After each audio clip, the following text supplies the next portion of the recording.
네, 오늘 예배에 오신 모든 분들, 이 자리에 계신 분들, 영상으로 또 함께 하시는 분들 주의 이름으로 축복하고요. 특별히 우리 중고등부 친구들 너무너무 또 환영하며 축복합니다. 하나님을 알만한 것, 하나님을 알만한 것 제목으로 말씀 전하겠습니다. 무신론자, 신이 없다고 말하는 사람이죠. 무신론자가요, 길에서 큰 소리로 외쳤어요. 이 세상에 하나님이 어디 있어? 하나님이 있다면 5분 안에 나를 죽여보시지. 타이머를 5분 맞춰놓고요, 시작 버튼을 눌렀어요. 이제 알람이 울릴 때까지 온갖 욕설로 하나님을 모욕하며 조롱을 하기 시작했습니다. 그러니까 진짜로 하나님이 있다면, 모든 것을 알고 모든 것을 할 수 있는 신이라면 이래도 가만히 있을 수 있겠냐는 거죠. 5분이 지났습니다. 어떻게 되었을까요? 벼락이 떨어졌을까요? 요즘 또 이렇게 싱크홀이라고 해서 땅이 갑자기 푹 꺼지는 일도 있는데, 땅이 푹 꺼져가지고 이렇게 어려운 일을 당했을까요? 아무 일도 일어나지 않았어요. 무신론자가 의기양양해졌죠. 더 큰 소리로 외쳤습니다. 거봐, 이래도 죽지 않았잖아. 하나님은 없는 거야. 그 모습을 이렇게 옆에서 지켜보던 할머니가 이제 말을 건넵니다. 여보게 젊은이, 댁은 아들이 있어. 무신론자가요, 공손히 대답을 했어요. 네, 있습니다. 하나님이 없다고 하나님께 욕했지, 어른한테 욕할 일은 아니잖아요. 이제 무신론자도 어르신이 물어보니까 공손하게 아들이 있다고 대답을 했어요. 할머니가 무신론자에게 하나님이 어떤 분인지를 알려 주었어요. 대개 아들이 당신에게 5분 동안 욕하면서 죽여달라고 하면 죽이겠소? 하나님 아버지도 마찬가지요. 많은 사람들이 하나님이 없다고 말해요. 신은 죽었다, 그런 책도 있잖아요. 그러나 성경은요, 어리석은 자는 그의 마음에 이르기를 하나님이 없다 하는도다. 하나님이 없다고 하는 사람을 어떤 사람이라고 그래요? 어리석은 사람이라고 말을 하죠. 악인은 그의 교만한 얼굴로 말하기를 하나님이 이를 감찰하지 알지 못하신다 하며 그의 모든 사상에, 그의 모든 생각에 하나님이 없다 하나이다. 하나님이 없다고 말하는 사람이야말로 교만이 하늘을 찌르는 사람이요, 하나님이 없다고 말하는 사람이 악한 사람이라고 말해요. 세상은 여러 가지 이유를 대면서 하나님이 없다고 말해요. 성경은요, 그럴지라도, 그 증거들이 있을지라도, 그런 이유들이 있을지라도 하나님이 없다고 말할 수 없다, 분명하게 선언합니다. 왜냐하면요, 오늘 말씀, 하나님을 알만한 것이 모든 사람에게 있기 때문에 그래요. 인간이라면 누구나 한 사람도 빠짐없이 하나님을 알만한 것을 가지고 있어요. 그러니까 하나님이 계시다는 증거를 모든 사람이 가지고 있다는 뜻이죠. 오늘 말씀을 통해서 눈에 보이지 않는 하나님을 알게 되고 하나님의 살아계심을 믿음으로 고백하는 저와 여러분이 되기를 간절히 소망합니다. 우리 20절 말씀 한 번 더 읽어보겠습니다. 20절 읽습니다. 창세로부터 그의 보이지 아니하는 것들, 곧 그의 영원하신 능력과 신성이 그가 만드신 만물에 분명히 보여 알려졌나니 그러므로 그들이 핑계하지 못할지니라. 아멘. 모든 사람에게 있는 하나님을 알만한 것, 저와 여러분에게 있을 뿐만 아니라 하나님이 없다고 말하는 세상의 모든 사람에게 있는 하나님을 알만한 것, 첫 번째는 하나님이 만드신 만물이에요. 그가 만드신 만물에 분명히 보여 알려졌다고 하죠. 우리는요, 우주와 자연을 통해서 하나님을 알 수 있어요. 하나님이 살아계심을 느낄 수 있습니다. 물론 우주와 자연을 통해서 우와, 하나님이 진짜로 계시는구나, 정말로 살아계시는구나 분명하게 알 수 있는 것은 아니에요. 그냥 어렴풋이 막연하게 하나님을 알게 돼요. 끝도 없는 우주를 보면서 이렇게 우주가 그냥 생겨날 수 있을까? 수많은 그 법칙들, 우주의 법칙들, 자연의 법칙들이 정말 우연히 생겨난 것일까? 그 법칙들이 지금까지 계속 유지될 수 있는 게 무엇 때문일까? 우주와 자연은요, 온 세상을 만드신 하나님을 떠올리게 만들어요. 분명하게는 아니더라도 어렴풋이 막연하게 창조주 하나님을 생각하게, 무언가가 있다고 생각하게 만듭니다. 유명한 말이 있죠. 닭이 먼저냐, 알이 먼저냐. 여러분, 뭐가 먼저예요? 닭이 먼저입니까? 알이 먼저입니까? 정답은요, 닭이 먼저입니다. 그러니까 이게 뭐 믿음의 차원애가 아니라 실제로 과학자들이 이거 갖고 연구를 했어요. 과학자들은 참 별것 갖고 다 연구해요. 알이 먼저인지, 이게 닭이 먼저인지 알이 먼저인지를 연구했는데요. 달걀을 만드는데 꼭 필요한 단백질이 있대요. 그 단백질은 어디에도 존재하지 않고 오직 한 곳에만 존재하는데 그게 닭의 난소랍니다. 닭의 난소에 있는 그 단백질이 있어야만 알이 생길 수 있대요. 그러면 알이 먼저가 아니라 닭이 먼저인 거죠. 그래서 과학자들이 닭이 먼저다 답을 내렸어요. 그러니까 뭐가 먼저인지 분명하지 않을 때, 뭐가 어떻게 시작되었는지를 확실하게 모를 때 그 원인은 내부에서 찾는 것보다 오히려 외부에서 찾을 때 그 답을 쉽게 찾을 수 있다는 거죠. 우리 이 자리에 중고등부 친구들이 있는데 우리 친구들 학교에서 우주의 시작 어떻게 시작이 되었다고 배웠죠? 그렇죠. 빅뱅. 1부 때는 이거 얘기하면 안 될 것 같이 생각을 하셨는지 아무도 대답을 안 하시고 이렇게 조용히 뭐라 하시더라고요. 네. 학교에서 우주의 시작은 빅뱅, 큰 폭발로 시작이 되었다고 이렇게 배우죠.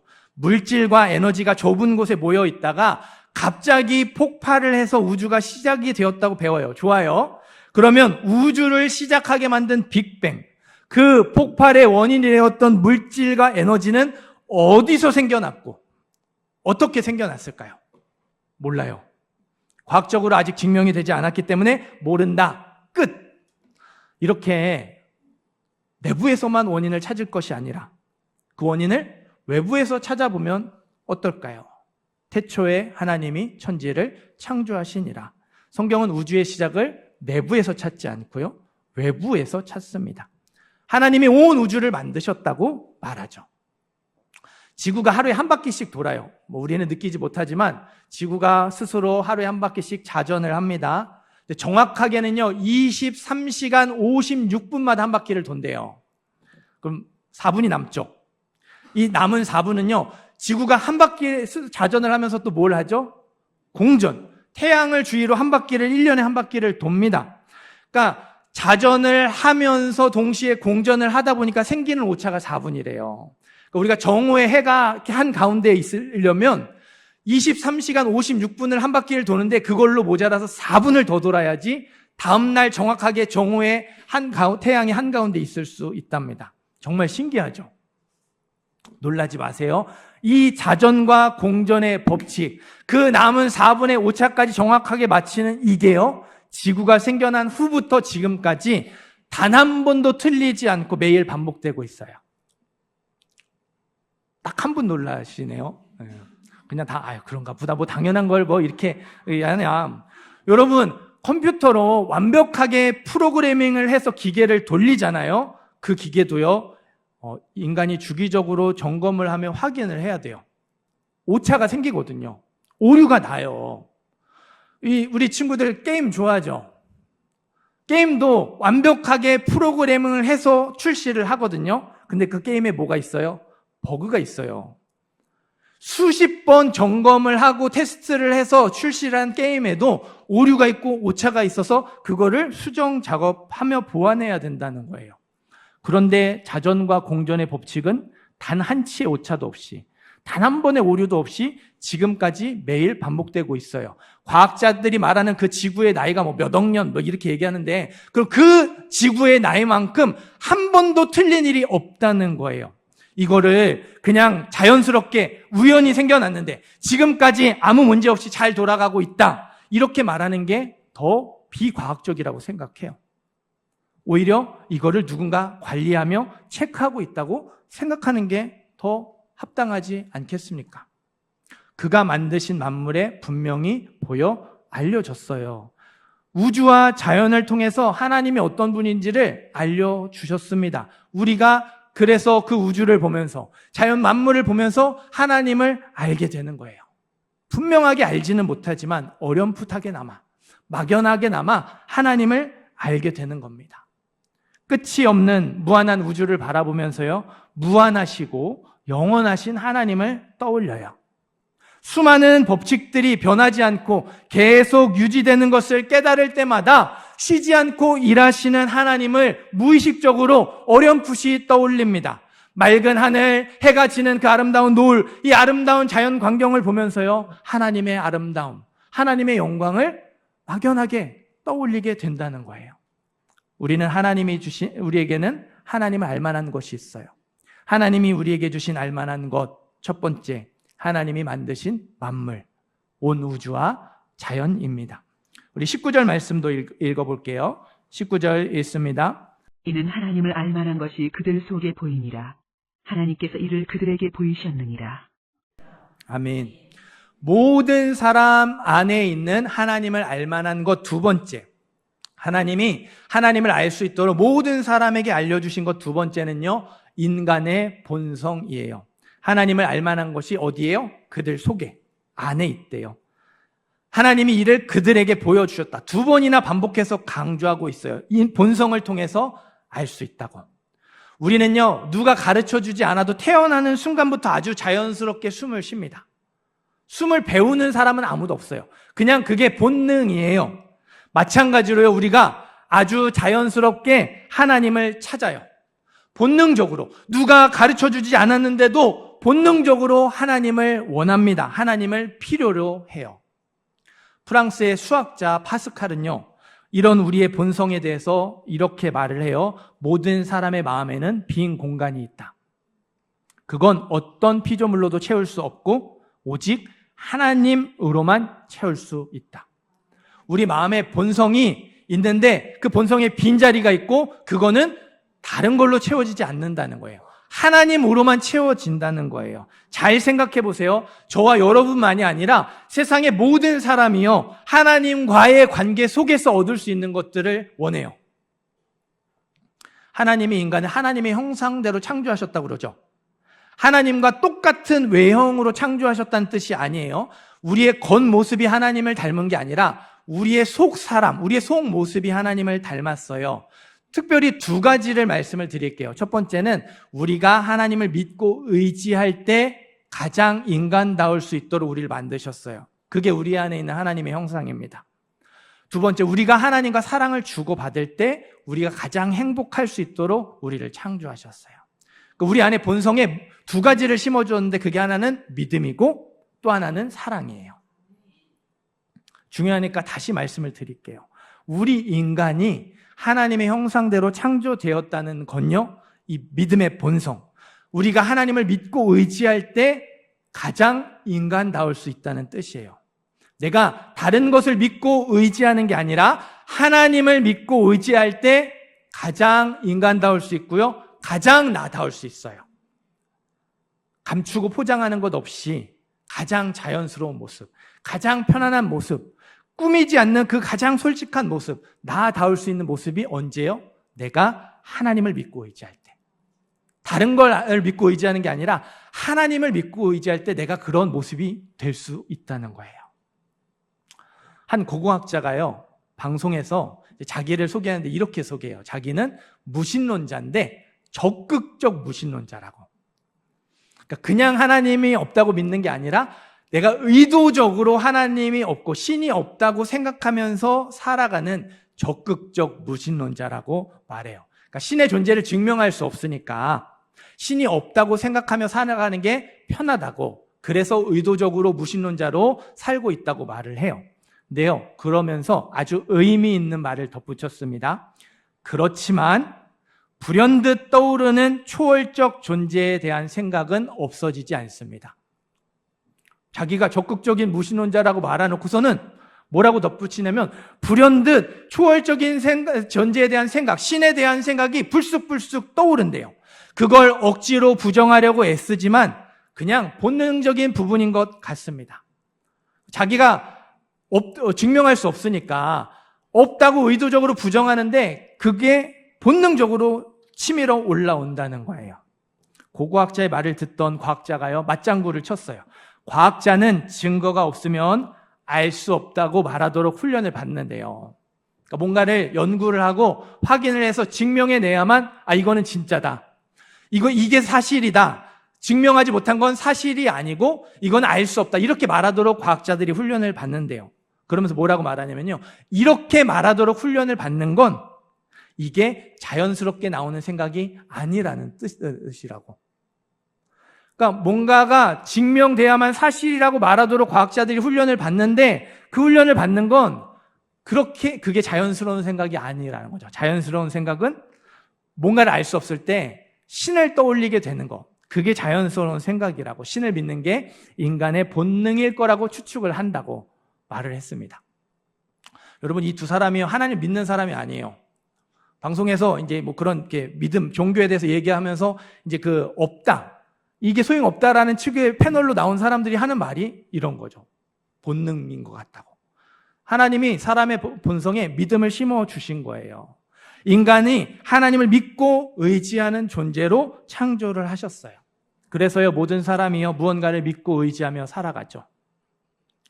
신이 없다고, 신을 믿지 않는 무신론자도요, 무언가 믿는 구석이 있어요. 돈을 믿든지, 아니면 자기를 이끌어줄 권력자를 믿든지, 아니면 이렇게 리더를 믿든지, 아니면 자기의 능력이나 자기의 경험이나 자기의 재능을 믿든지 무언가 믿는 구석이 있어요. 믿음이 없는 사람, 믿고 의지하는 대상이 없는 사람은 아무도 없어요. 하나님 믿음의 본성을 심어주셨거든요. 그 본성이 하나님께 향해야 되죠. 하나님을 믿고 의지해야지 그 마음에 비로소 그 빈 자리가 채워지고 진짜 안정감이 생겨날 수 있는데, 하나님이 아닌 다른 것을 믿고 의지하니까 마음에 평안이 없는 거예요. 안정감이 없는 거죠. 채워지지 않는 거죠. 불안한 마음에 이것도 의지해보고 저것도 의지해보지만 결국에는 또 흔들리게 되는 거예요. 그게 우리에게 하나님이 필요하다는 강력한 증거입니다. 정말로 믿고 의지해야 할 대상이 있다는, 우리가 하나님을 믿고 의지해야 한다는 우리 본성의 부르짖음이에요.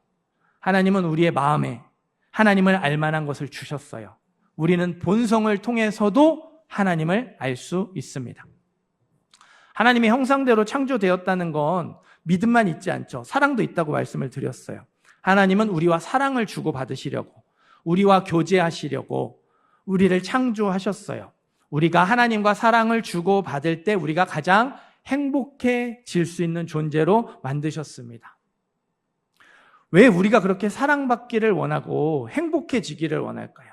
태어날 때부터요, 모든 사람이 사랑의 대상을 찾아요. 나를 좋아해주고, 나를 이해해주고, 나를 인정해주는 대상을 찾죠. 나를 사랑해주는 대상을 찾아요. 가르쳐주지 않았는데도 본능적으로 사랑을 갈구합니다. 그게 부모의 사랑이든, 친구의 사랑이든, 이성의 사랑이든 끊임없이 사랑을 주고받을 누군가를 찾아다니죠. 그 누군가가 없어서 괴로워해요. 내가 그 사랑의 대상을 찾아서 이만큼 사랑해줬는데 그 사람이 나를 이만큼 사랑해주지 않아서 힘들어하고 괴로워하죠. 사랑하는 대상을 찾았더라도 그 사랑이 한결같지 않아서 그 사랑이 변했다고 힘들어합니다. 사랑의 관계가 미움의 관계로, 증오의 관계로 변해요. 사랑의 대상을 기껏 찾아놓고 한결같이 나를 사랑해줄 누군가를 계속해서 또 찾아다녀요. 사랑받기 원하는 마음이 있기 때문이에요. 사랑의 관계 속에서 행복하기를 원하는 마음이 있기 때문이죠. 그게 우리 안에 있는 하나님을 알만한 것입니다. 한번 우리 PPT 이렇게 말씀 한 구절 띄워주시겠어요? 스바냐 3장 17절입니다. 자, 우리 같이 읽어볼게요. 시작.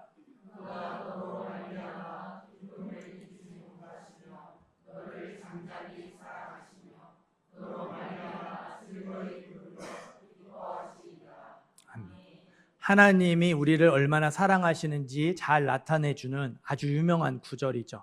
우리를 때문에 기쁨을 이기지 못하실 정도로, 말하지 않아도 그 마음에 그 사랑의 마음으로 가득 차서 흐뭇한 상태의 마음가 하나님 아버지의 마음이라고.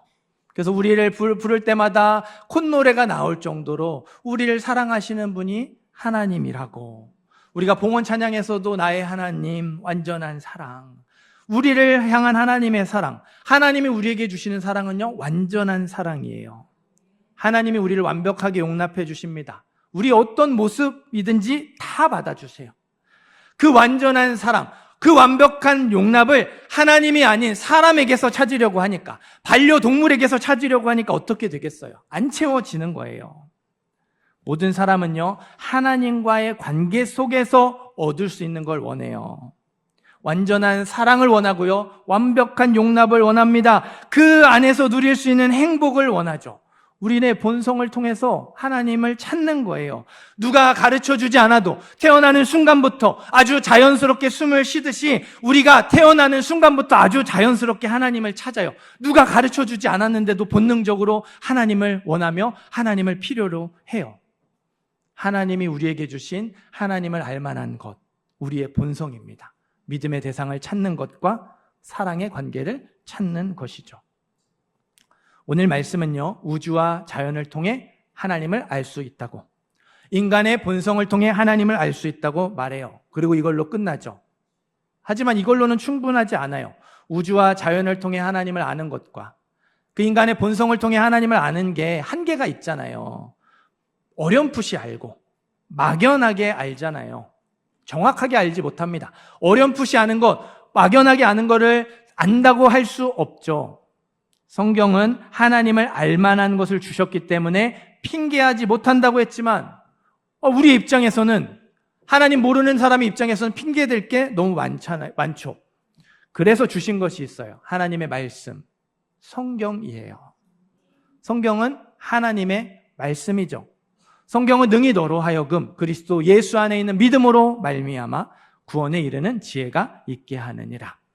성경은 읽는 사람들로 하여금 예수님을 주와 그리스도로 믿게 만드는 능력이 있어요. 성경을 읽고 듣고 묵상하면 믿음이 생기고 믿음이 자라요 온전한 하나님의 사람으로 변화되어 갑니다. 우리는 성경을 통해서요, 어렴풋이 알았던 하나님을 분명하게 알게 돼요. 우리는 성경을 통해서요, 막연하게 찾아왔던 하나님을 확실하게 만나게 됩니다. 우리가 알아들을 수 있도록, 우리가 알아차릴 수 있도록 우리의 언어로 알려주셨거든요. 하나님이 어떤 분이신지, 하나님이 우리를 위해 어떤 일을 하셨는지, 우리가 어떻게 반응해야 하고 어떻게 믿음으로 살아가야 하는지 성경에 다 기록이 되어 있어요. 필요할 때마다 찾아보라고, 필요할 때마다 도움을 받으라고 우리의 언어로 하나하나 친절하게 알려주셨습니다. 요즘 또 이렇게 이 철이 그러다 보니까 이렇게 교회에 거미가 많아요. 저 교회 뒤쪽에 가보시면요, 거미줄이 빼곡합니다. 징그러워서 안 치운 게 아니고요. 어차피 이제 철 지나면 또 금방 사라질 거니까 그냥 잘 살라고 거미줄 치우지 않고 내버려 뒀어요. 근데 이놈의 거미가요, 이 영역을 확장을 한다고 이 창고 문을 가로질러서 이렇게 거미줄을 치는 거예요. 제가 창고 들어가다가 걸리죠. 불편하니까 이렇게 다 뜯어버릴까 하다가 경고로 절반만 뜯었습니다. 그러지 말라고 이렇게 경고한 거예요. 며칠 지나서 보니까요, 그거 다 복구해놓고 또 창고문을 가로질러서 거미줄을 쳤어요. 이번에는요, 이렇게 창고와 연결된 부분만 이렇게 다 뜯었어요. 그러니까 한 3분의 1 정도 뜯기더라고요. 이제 이렇게 하면 반복되니까 이쪽으로는 오지 않겠지 생각에 그렇게 했습니다. 뜯어놓으면 열심히 복구해놓고 또 창고문을 가로질러서 거미줄을 치고, 그럼 저는 또 경고로 또 뜯습니다. 이걸 지금 계속 반복하고 있어요. 다 뜯지 않을 테니까, 너 살라고 내버려 둘 테니까 여기 창고문만 가로지르지 말라고 수없이 표시를 해도요, 거미가 못 알아들어요.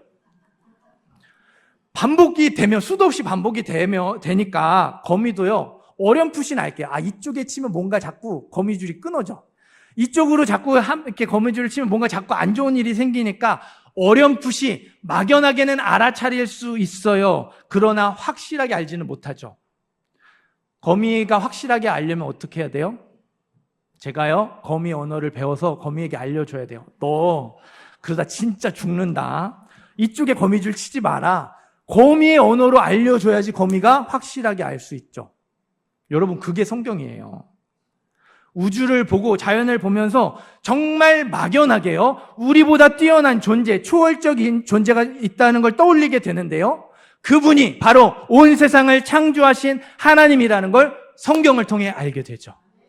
우리가 살아가면서 무언가 믿고 의지해야 한다는 사실을 자연스럽게 깨달아요. 그래서 이것도 의지하고 저것도 의지하는데 그 대상이 하나님이라는 걸 성경을 통해 알게 되는 거죠. 우리가 살아가면서 누군가에게 사랑받고 인정받으며 용납받기를 본능적으로 원해요. 그래서 자꾸 사랑의 대상을 찾아 나서고 행복하기를 원하는데 그걸 하나님이 주실 수 있다는 사실을 성경을 통해 알게 되는 거죠. 하나님이 우리에게 주신 하나님을 알만한 것 세 번째, 우리의 언어로 쓰여진 하나님의 말씀, 성경이에요. 이것만이 아닙니다. 한 가지가 더 있어요. 하나님은 하나님을 알만한 것으로요, 믿음의 사람들, 그리스도인들을 이 땅에 남겨놓으셨어요. 전에도 말씀드렸지만 예수를 믿고 구원받는 것이 목적이라면, 그게 전부라면요, 우리는 예수 믿는 즉시 천국에 가야 돼요. 그렇잖아요. 죄 짓고 넘어질 게 뻔한데 뭐하러 이 땅에 남겨놓으세요? 그래서 방황하고 그러다가 하나님 욕먹이고 교회 욕먹이며 또 나의 그런 연약함 때문에 누군가가 예수를 믿지 못하게 되는 일들, 실망하고 교회를 떠나게 되는 일들 되면 그게 더 안 좋은 일이잖아요. 차라리 천국 가는 게 그렇게 중요하다면 예수 믿는 그 즉시, 자, 그래, 너 믿었으니까, 구원받았으니까 천국 가자. 천국 데려가셔야죠. 그럼에도 불구하고 예수 믿는 사람들, 그리스도인을 이 땅에 남겨놓으신 이유, 구원받고 천국 가는 것 외에 다른 목적이 있다는 뜻이죠. 어떻게 보면요, 이 목적이 천국 가는 것보다 더 중요한 목적일 수 있어요. 우리 PPT 그 다음 말씀 한번 띄워주시겠어요? 자, 읽습니다. 시작.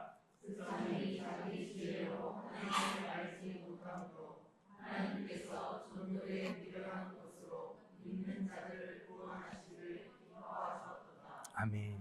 세상이요, 자기 지혜로 하나님을 알지 못해요. 우주를 보면서도, 자연을 보면서도, 또 자기의 본성을 이렇게 알면서도, 또 심지어는 하나님이 우리의 언어로 쓰여주신 하나님 말씀, 성경을 보면서도 하나님을 알지 못해요. 그래서 하나님 어떻게 정하셨냐면요, 전도에 미련한 것으로.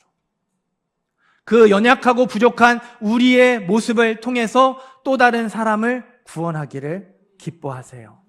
우리를 통해서 하나님을 알 수 있도록 우리를 이 땅에 남겨놓으신 거예요. 우주와 자연을 통해서 하나님을 어렴풋이 알고 살아가는 비그리스도인들이요, 성경을 통해서 하나님을 믿고 구원받을 수 있도록 먼저 믿는 우리가 그들에게 하나님을 알만한 것이 되게 하셨어요. 본능을 통해서, 그 믿음의 구멍과 사랑의 구멍을 통해서 하나님을 막연하게 찾고 있던 비그리스도인들이 성경을 통해서 하나님을 만나고 구원받을 수 있도록 우리가, 먼저 믿은 우리가 그들에게 하나님을 알만한 것이 되게 하셨어요. 우리가 예수를 잘 믿어야 하는 이유, 주어진 자리에서 믿음으로 살아가야 하는 이유가 바로 여기에 있죠. 하나님이 어떤 분인지, 하나님이 어떤 일을 하셨는지, 우리가 어떻게 반응해야 하고 믿음으로 살아가는 것이 어떤 것인지를 우리가 보여줘야 되거든요. 우리가 말해주고 우리의 삶으로 보여줘야 돼요. 성경이 글로 쓰여진 하나님의 말씀이라면요, 우리는 삶으로 보여주는 하나님의 말씀, 믿음의 모델이에요. 하나님은요, 모든 사람에게 하나님 알만한 것을 주셨어요. 우주와 자연을 통해서 하나님을 알 수 있게 하시고, 인간의 본성을 통해서 하나님을 알 수 있게 하세요. 성경을 통해서, 믿음의 사람들을 통해서 하나님을 알 수 있게 하십니다. 그렇게 하나님을 만날 수 있게 하세요. 그러므로 그들이 핑계하지 못할지어다. 어느 누구도 하나님이 없다 변명할 수 없게 하셨습니다. 모든 사람에게 창조주 하나님이 필요하다는 사실을 확실하게 나타내 보여주셨어요. 그래서 전도서에는 이런 말씀이 있습니다. 제가 읽어드릴게요. 너의 창조주를 기억하라. 곧 곤고한 날이 이르기 전에, 아무 낙이 없다고 할 때가 가깝기 전에, 해와 빛과 달과 별들이 어두워지기 전에, 비 뒤에 구름이 다시 일어나기 전에 그리하라. 곤고한 날이 이르기 전에 창조주를 떠올리라고. 아무 낙이 없다고 말하기 전에 너의 창조주를 떠올리고, 해와 빛과 달과 별들이 어두워지는 모든 소망이 끊어지기 전에 하나님을 떠올리라고. 비 뒤에 구름. 어려운 일이 끝났는데 또 어려운 일이 닥치기 전에 하나님을 찾고 하나님이 창조주이심을 떠올리라고 말해요. 하나님은요, 우리가 어떻게든 하나님을 찾고요, 거기에서 하나님을 만나기를 원하세요. 하나님이 우리를 만드신 분이거든요. 하나님이 우리를 만드신 창조주이시기 때문에 하나님을 믿어야 우리가 가장 나다울 수 있는, 가장 인간다울 수 있는 모습으로 살아갈 수 있음을 잘 아시는 분이 하나님이시기 때문에 나를 찾아라, 나를 만나라, 나에게 와라 말씀을, 사인을 보내시는 거예요.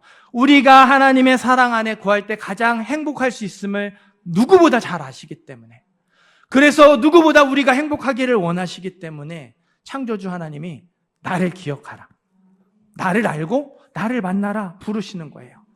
사랑하는 성도 여러분, 저와 여러분의 안에 하나님을 알만한 것이 있습니까?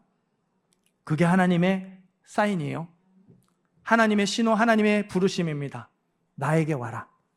나를 찾고 나를 만나고 나를 믿으라는 요청, 부르심입니다. 하나님을 찾고 하나님을 만나고 하나님을 알아가시기를 바라요. 무언가를 믿고 의지해야 된다는 생각에 불안할 때마다 그게 신호라니까요. 왜 나를 이해해 준 사람이 없고, 왜 나를 사랑해 준 사람이 없고, 왜 누구도 내 마음을 알아주지 못할까? 그게 하나님을 찾으라는, 하나님 앞에 나오라는 사인인 거예요. 무언가 대단한 존재가 있지 않을까? 무언가 이 세상을 만든 이렇게 신적인 존재가 있지 않을까? 그게 나를 찾고 나를 만나라는 하나님의 사인이라는 거예요. 하나님을 찾으세요. 그리고 하나님을 만나시고 하나님을 알아가시기를 바랍니다. 그리고 한 가지 더 부탁을 드립니다. 사랑하는 가족들에게, 여러분 주위에 있는 사람들에게 여러분 자신이 하나님을 알만한 것이 되어주시기를 바라요. 나만 하나님 알면 안 되잖아요. 나만 하나님 만나면 안 되잖아요. 그렇게 하나님을 알게 된, 하나님을 만나게 된 내가 나의 가족과 나의 주위 사람들에게 삶으로 보여줘야죠. 하나님이 살아계심을, 하나님 믿고 살아가도 정말 괜찮음을 보여주어야 하죠. 그 역사가 우리의 가정과 또 이 추석 명절에 만나는 모든 만남 가운데 있게 되기를 간절히 소망합니다.